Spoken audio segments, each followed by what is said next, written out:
We will start with Miguna Miguna, the candidate, Nairobi gubernatorial candidate in the upcoming elections. Right. You have a plan for this city. Yes. You have a plan for Nairobians. What is the plan? Well, the plan is actually very detailed. Yeah. First of all, I have a plan to create a clean, transparent, and accountable governance system, which we are lacking right now. In other words, what we have now is a system with leadership that does not account to the residents of Nairobi. You know, in the Constitution, there are 14 items in the fourth schedule of the Constitution that a governor must do, and a county government must deliver. They are listed there: agriculture, health, primary education, tourism, trade, environment. They are all listed there.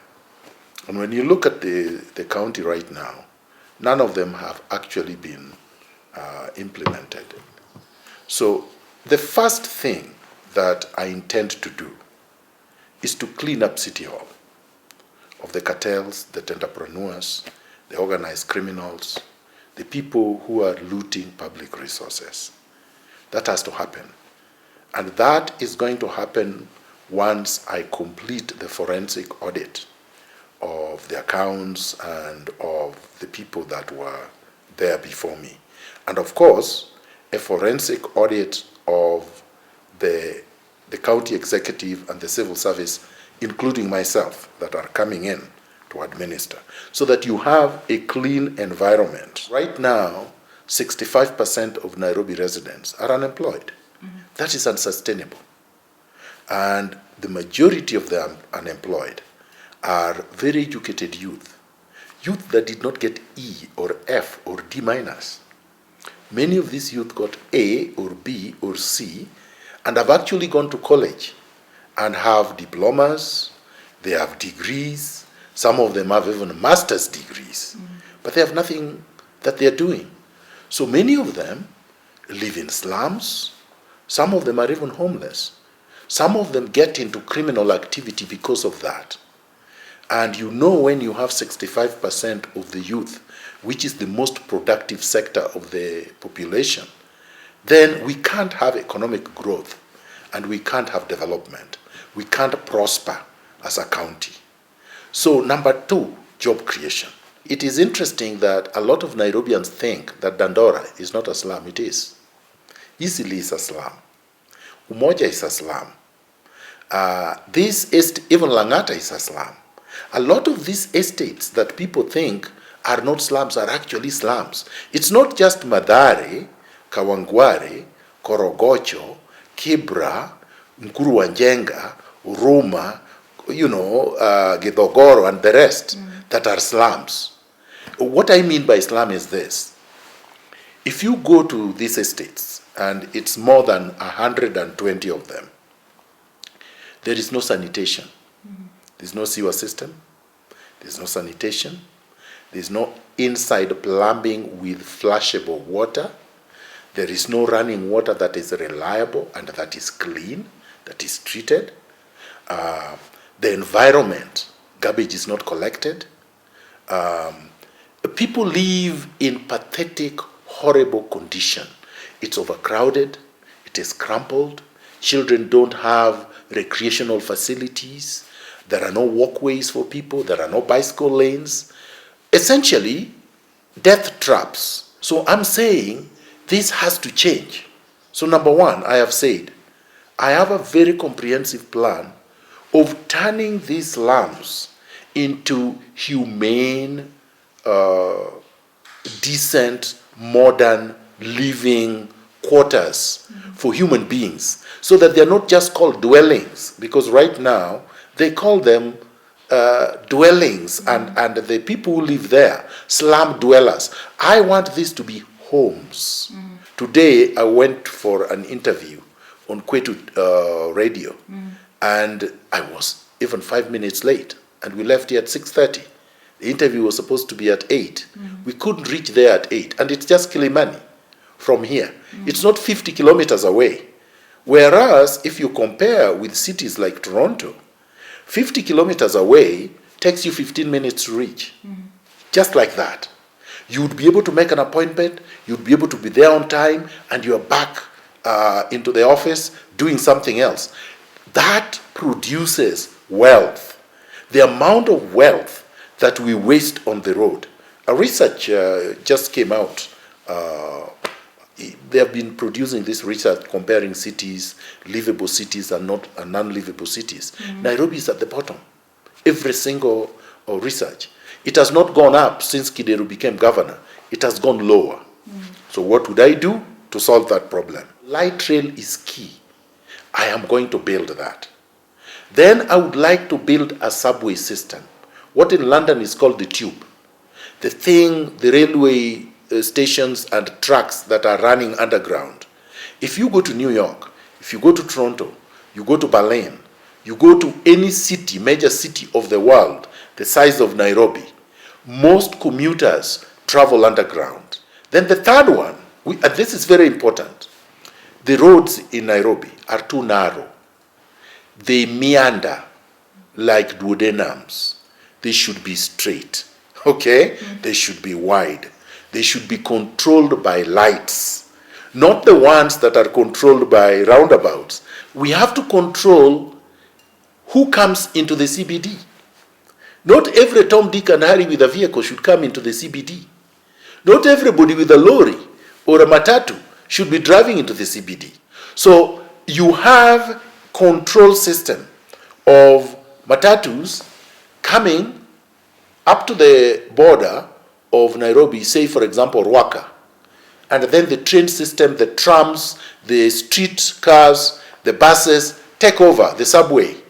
So that I don't have, from Runda here to CBD, I don't have to take a matatu, nor do I have to drive. The environment is healthier, people are less stressed, because these are public transportation systems. There is employment, economy is booming, everybody is happy. Nairobi is dirty. Nairobi is choking in filth. I mean, the garbage is not collected. Here in Runda, for instance, and even Karen, I believe, and Mudaiga, we have our own associations and we pay for garbage to be collected. How about residents of Eastlands? There is no garbage collection. They can't afford to I mean, people are struggling for their daily bread, and they are not in any association. They don't have money to spend collecting garbage. So they are just living in filth. Okay? So, but a solid waste management system is necessary for a clean environment. I would like to, and I've unveiled that in my manifesto, and I would like that to be implemented. That also will create jobs. So the mantra is reduce, reuse, and recycle. When we go to Nakumatt today and we are buying bread, me and the person who lives in Mathare, we pay the same amount. If we go and put gas or petrol or diesel at the gas station, we pay the same. If we buy bananas, we pay the same. So the poor are not paying less than the rich. The commodity prices are biting them. Yet, so which means they are taxed the same. You have leaders with no integrity. And you have leaders who are stealing. And you have leaders who, instead of investing in their own country or countries so that we have prosperity and development, so that the average citizen also lives almost like the rich people. You may not live exactly like a rich person, but you have the basic necessities of life. We don't have that here. They grab everything. And yet, in the Constitution, the country, the residents, the citizens, have what is called economic and social rights. It's entrenched and guaranteed in the Constitution. But do we have it? No. What else would I do? Healthcare services. That is a devolved mandate. What do we have here? Healthcare is absolutely free in Canada with 30% tax. The only thing you buy is prescription drugs if you are employed. If you are not employed, the government pays for you. If you cannot work, you're disabled, the government pays for you. If you have retired, the government pays for you because you've already contributed in tax and other people also. A civilization is judged by how we treat the most vulnerable. I want to bridge the gap between the rich and the poor so that the poor get the benefits of what they contribute in the economy. So this is what I bring. This is my plan. And it is not a plan you can compare to my opponents because they don't have none. You see what they say? We are in NASA. Oh, we are in COD. Oh, we are Jubilee. Oh, we tuko tayari. Tuko tayari. Tuko tayari for what? They don't tell you what are you ready for? What have you been doing the last 5 years? For example, Kidero now is dancing. He's been given a certificate. Ask him, Kidero, what have you been doing the last 5 years? You're saying, give me 5 more years to finish. Finish what? The people in Kibra have not seen in the last 55 years. They have not seen a garbage truck since Tom Mboya died.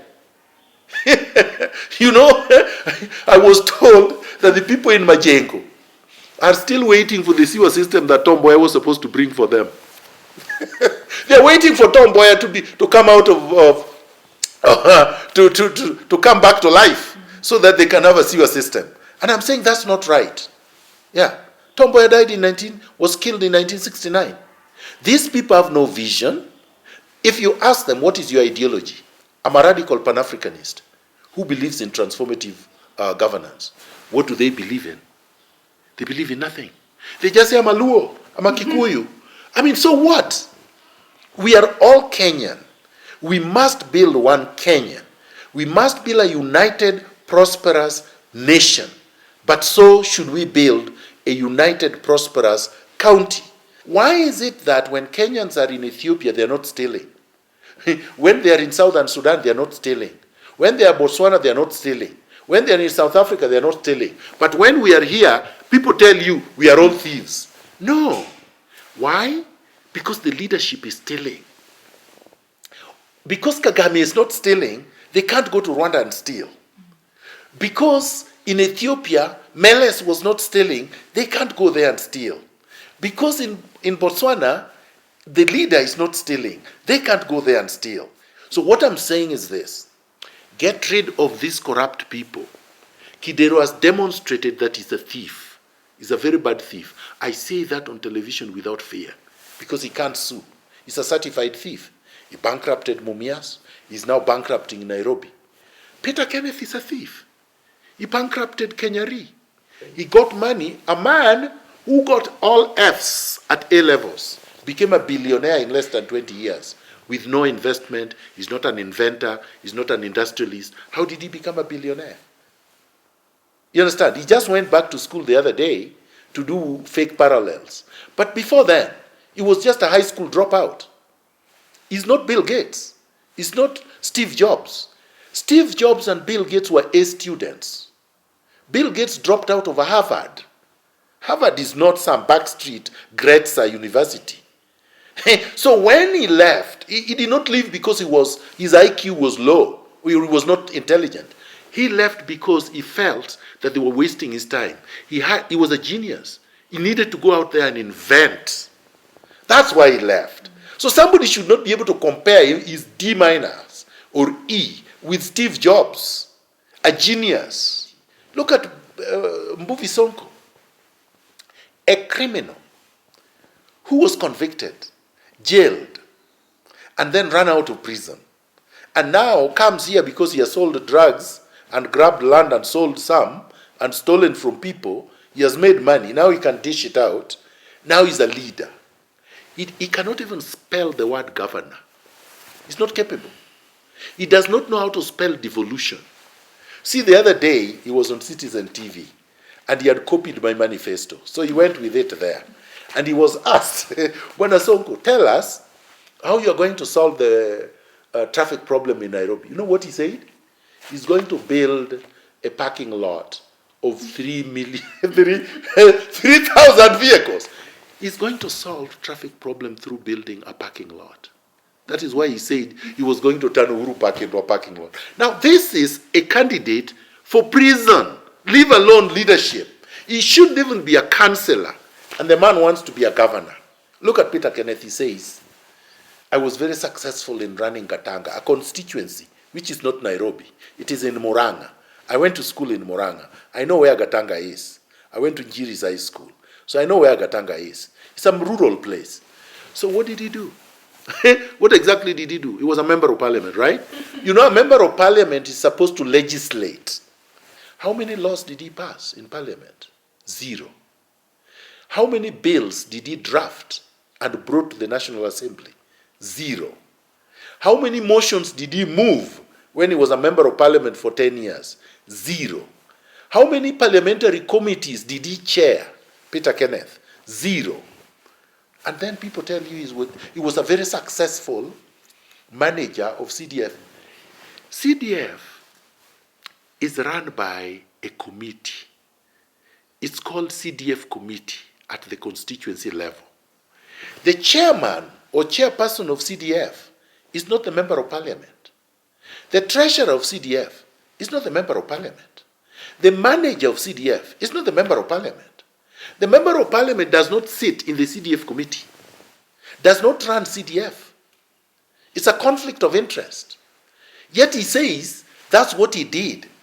Do you see how Kenyans are taken in by fake, deceptive hypocrites, mediocre people coming to get credit for something they have not done? So here we have a group of mediocre thieves competing with me. And people ask me, what experience do you have? I've been a barrister and solicitor in a jurisdiction where these people cannot even teach in elementary school. All of them. They wouldn't be able to hire to teach in elementary school, leave alone being a lawyer. I've been able to practice there successfully. As you can see, all this I acquired myself from my own sweat. I grew up as a peasant with nothing, worse than these people who live in slums. Raised myself up through my bootstraps. Worked for 23 years as a lawyer with no record of complaint to the Law Society. I'm an advocate here. No complaint to the Law Society. I've not stolen a cent. Then, before I went, I was a student leader. I opposed the one-party dictatorship when most people were hiding under the bed. Most of these guys were peeing in their bedrooms. They couldn't talk and oppose Moi when we were, and I was only a teenager. I was 19 when I was opposing Moi. All right? Detained, exiled, and continued. I was at the top, sitting in cabinet meetings, advising a co-principal to the president, and did not steal anything. If I had done that, with all that I've been saying, you think they would not have exposed it by now? Remember, I published a book. Remember that I have challenged many people in power. They threatened to do things. How come they have never taken me to court? How come they have never come to you as the media and said, you know, this thing Miguna did, expose it? They can't. So what I'm saying is that we have to be able to look at people's abilities, qualifications, because it is in the Constitution, integrity, vision, policies, concrete programs, and their commitments to deliver. Now, as an independent candidate, you will be in charge of a county that has the members of the county assembly being from different parties, and the majorities, we don't know which party they will be from, and they can move a motion to remove the governor. What would you do? Not true. You see, people don't understand the Constitution. Let me explain it. First of all, we have a presidential system, a pure presidential system. Just like with the president. You see, the president right now, President Uhuru Kenyatta, he has a deputy. And he governs with his cabinet. The cabinet are not elected. He decides who to nominate for a cabinet position. Then he picks permanent secretaries. Again, not elected. They're not MCAs, they're not members of parliament. You pick the people that you think can work and can deliver your vision. As a governor, I have that latitude too. I pick my deputy, I pick my cabinet, I pick my principal secretaries, I pick my civil servants. And those are the people that deliver for the elected governor. Not the MCAs, because you know there are separation of powers. There is the executive and the legislature. So I'm the head of the executive. There, an MCA cannot go and do ngwe. There, I am the boss. The MCAs are doing ngwe in the legislative assembly of the MCAs. And there, the head is the speaker. They elect their own speaker and they legislate.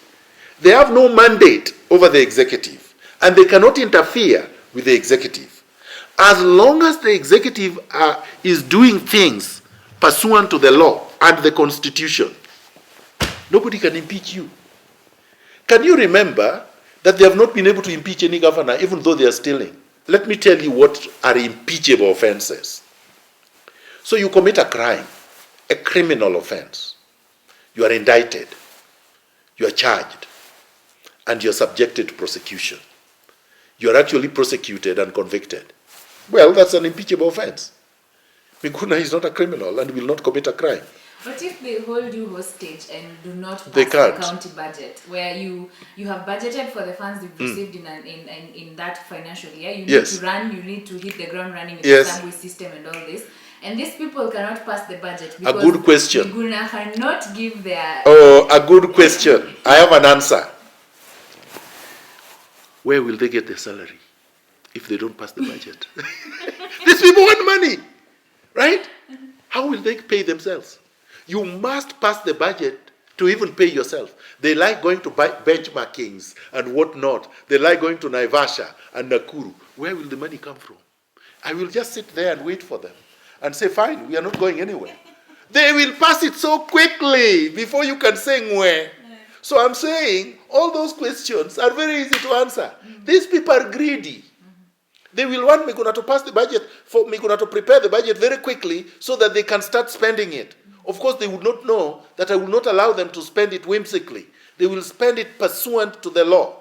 So, they will pass it. Because if they don't pass it, nobody gets paid. Again, that's why I say this question is beautiful. If they don't deliver to the people, for example, they are the ones who are stopping the residents from getting a subway system. They are the ones who are stopping the residents from getting a solid waste management system. They are the ones stopping the youth from getting employment. They are the ones stopping the traffic from moving. They are the ones who are stopping the housing from being built. The people will tear them apart with their own hands. They will go to City Hall and they will take these people and they will eat them up themselves raw for me. Because I'll say, look, I have all this thing I want to do for you, and these thugs have said they don't want until you pay them. They will come there, the public will come there and will tear them apart for me. They will say, thank you very much, Mr. Miguna, because they can see their future being made.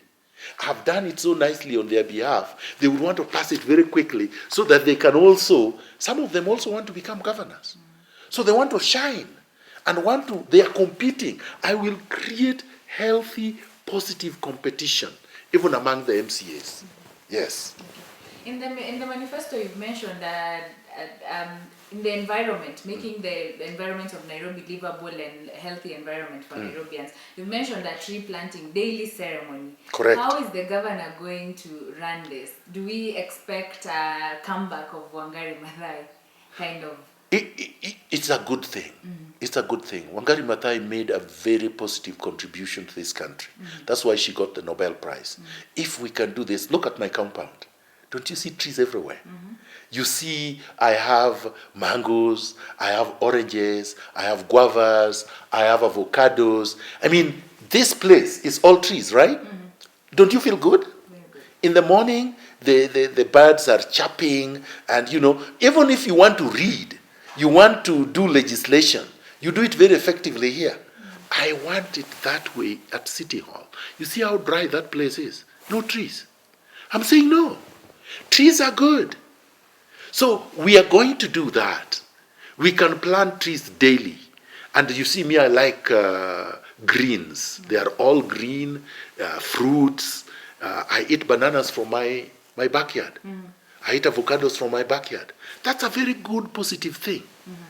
The people who live in the slums, they don't have the space to do that. We are going to create that.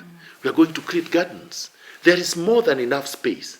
If you put nice, good, high-rise, buildings for which are medium to high density, and then you create gardens, a lot of these residents would feel happy to just be able to grow tomatoes and vegetables and fruits. Right. Now, what's the plan for Dandora in your manifesto? What are you going to do? Dandora will be phased out. Dandora is a relic of the past. You know, that one is a 15th century kind of thing in the 21st century. You don't need people to take garbage and just dump.